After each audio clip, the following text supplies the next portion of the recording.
Hello everyone, welcome to a presentation on the Arctic region and how it is being rapidly altered by climate change. The Arctic region is one of the most vulnerable areas to climate change. This presentation characterizes the region and provides an outlook towards the end of the century, considering in particular how sea ice is projected to evolve and some of the major consequences of such change. In summary, sea ice thickness and surface will decrease significantly, triggering high phytoplankton net primary productivity and the appearance of aquatic invasive species, the disruption of current species feeding habits and survival, increased cargo transportation through the Arctic Ocean, and higher presence of microplastics, as well as weakened jet streams, among other phenomena, all of which is projected to reinforce warming in the area and expand the exposure to climate-related extreme events globally. The Arctic is a region usually defined by the parallel 66 degrees 33 minutes north, where the solar angle would provide dayless night in winter and nightless day in summer. Its bathymetry shows basins up to 4,000 meters deep and also some submerged ridges, as can be seen on the upper center chart and illustration. Unlike Antarctica, the ice that forms above the ocean waters here is mostly floating and in a large part made of seawater instead of fresh water.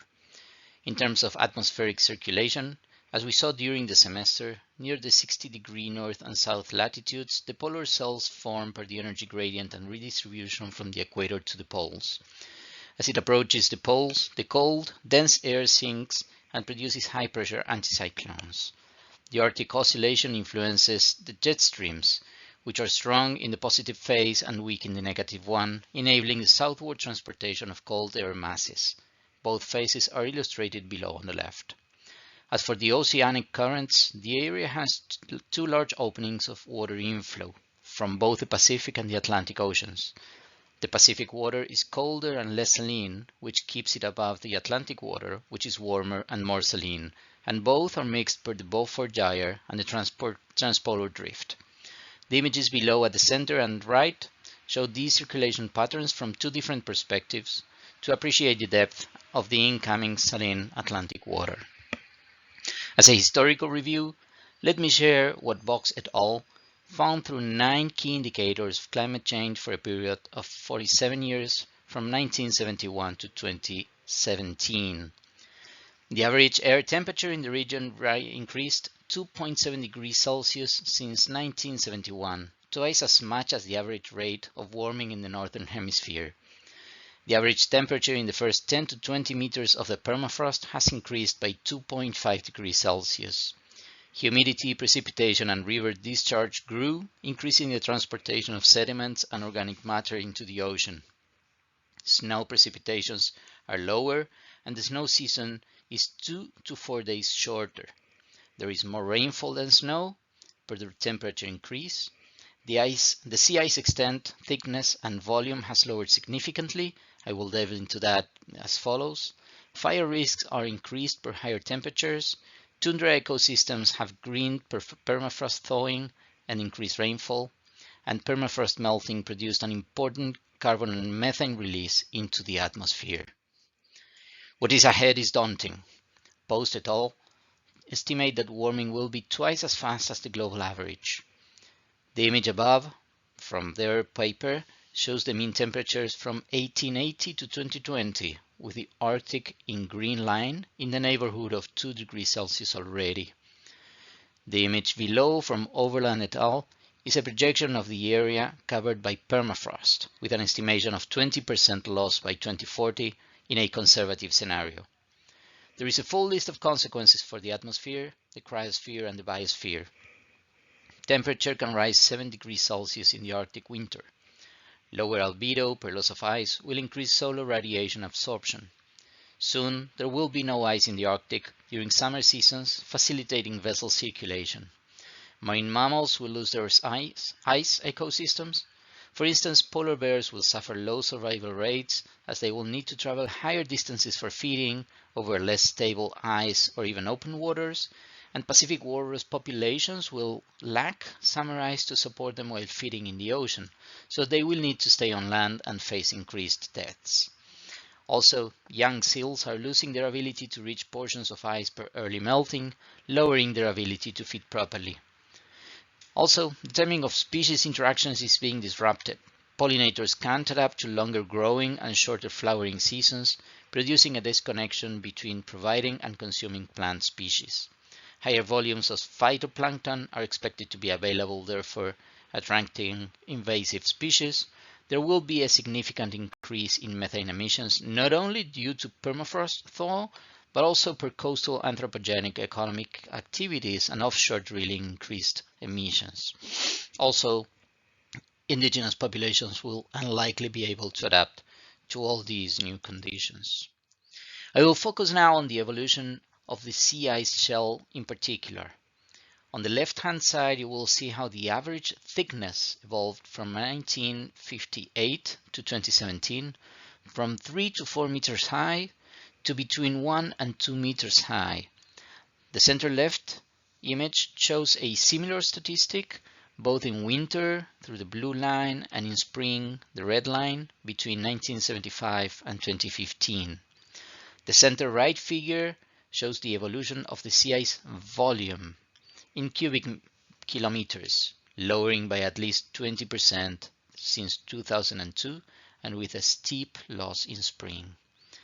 The right-hand side chart shows how the extension of the multi-year ice coverage as its mass decreased to less than a half in 20 years.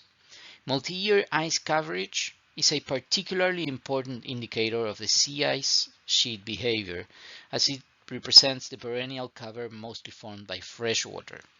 If it declines, then ice formation is more dependent on seasonal factors and is mostly based on snow cover, which, as I mentioned, is thinner and thinner, and seawater, which has higher levels of salinity and melts faster in the presence of heat. I included two figures below to provide further detail on the overall extension of the sea ice throughout the year. The one on the left shows the historical behavior in gray, the 2012 absolute minimum in dotted red, and the 2023 behavior in blue. The extent is continuously shrinking. The animation on the right helps see through the NASA satellite imagery this phenomenon for the period 1979 to 2010. As sea ice and glaciers in the Arctic region shrink and the warm seasons expand year after year, higher volumes of fresh water and nutrients become available for phytoplankton net primary production (NPP) to develop. Lewis et al. Discuss how much NPP could evolve into the future. In their view, increased winds and higher wave formation per lack of sea ice will increase the mixing with cold waters to increase the availability of nutrients near the surface in the Arctic Ocean. They observe, as shown in the set of three charts on the left of the screen, that in the last 20 years, the open water area without ice has been increasing at a fast rate first and then slowing down, mainly due to riverine influx, glacial melting, and multi-year sea ice coverage loss. B, that the chlorophyll concentration stalled at first but then ramped up, and C, that the net phytoplankton primary production consistently grew, firstly explained by increase in open water and its associated nutrients, and then by the increased endemic chlorophyll production, in particular in the subregions of Siberia, Laptev, Kara, Chukchi, and Barents, as shown in the maps at the center of the slide. Aridna and Arrigo, in a 2020 paper, illustrated the environmental interactions driving phytoplankton dynamics, which I include on the right.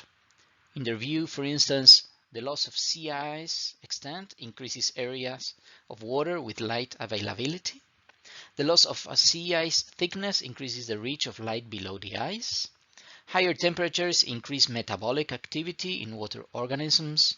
More fresh water input increases nutrients, and wind speed and storminess, as I mentioned, generate more mixing, therefore more vertical nutrient inputs. As a natural follow-up to the higher availability of nutrients, Goldsmith et al.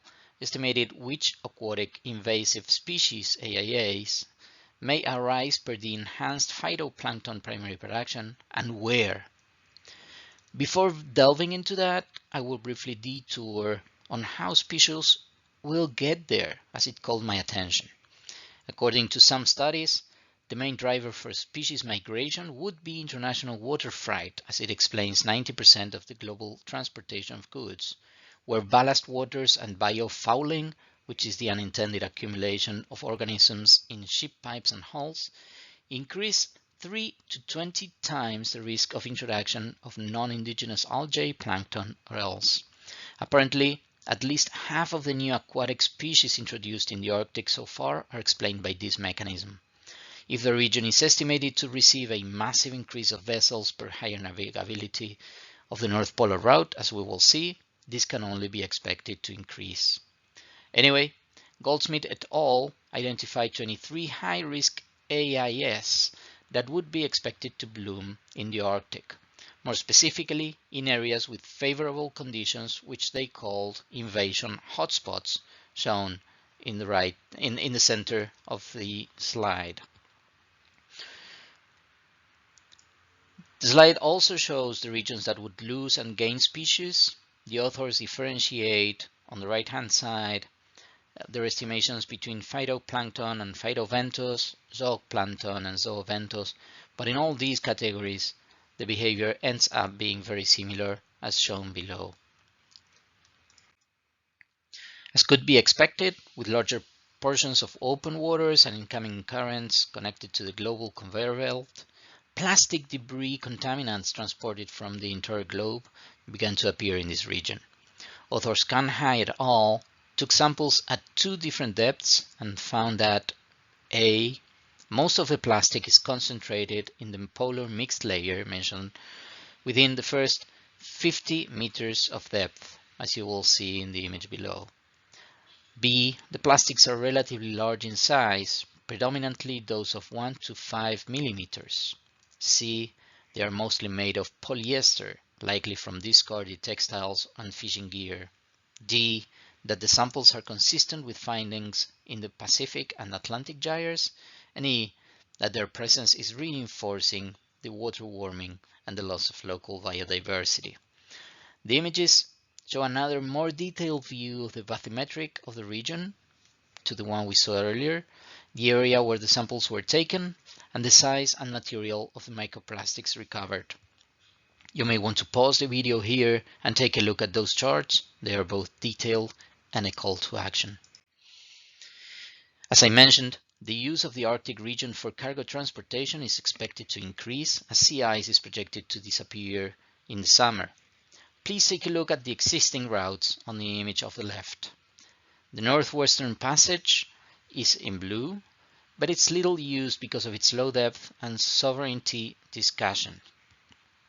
The Northern Sea route in green, mostly running through the Russian exclusive economic zone and used to transport goods such as fuel, timber, and minerals into and out of Siberia. The North Polar route in red, which is likely to open up more. If it does, a trip from Rotterdam to Japan would take 9,000 kilometers instead of 20,000 kilometers through the Suez Canal, lowering the emissions. On the right, the letter D, you can appreciate the projection for summer ice presence during the decade 2030 to 2040. How could anyone resist taking this route? Assuming this will happen, the authors of these maps at Xenov et al. See the bright side of it. There would be stronger surface winds, currents, and waves as a consequence of lower ice presence consistent with nutrient upwelling.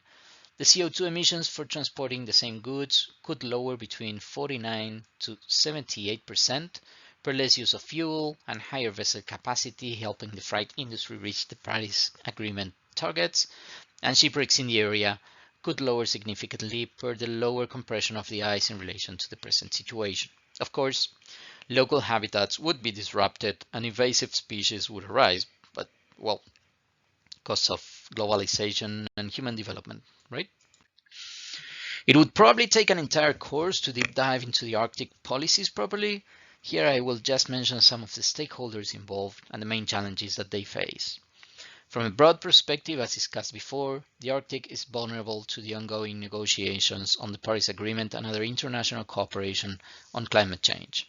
Last month there was a meeting of the Arctic Circle Assembly with 2,000 people coming from 60 countries. There, the chairman of COP28, Mr. Al-Jaber, mentioned the 4 priorities for this year's meeting at the United Arab Emirates. I wish them the best.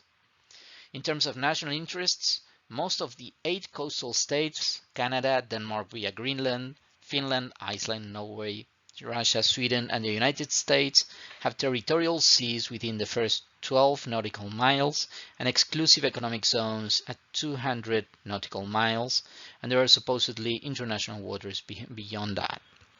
However, there are several ongoing issues. For instance, under the UN Convention of the Law of the Sea, UN clause, Norway, Russia, Canada, and Denmark claim sovereignty beyond the 200 nautical miles per their seabed extension.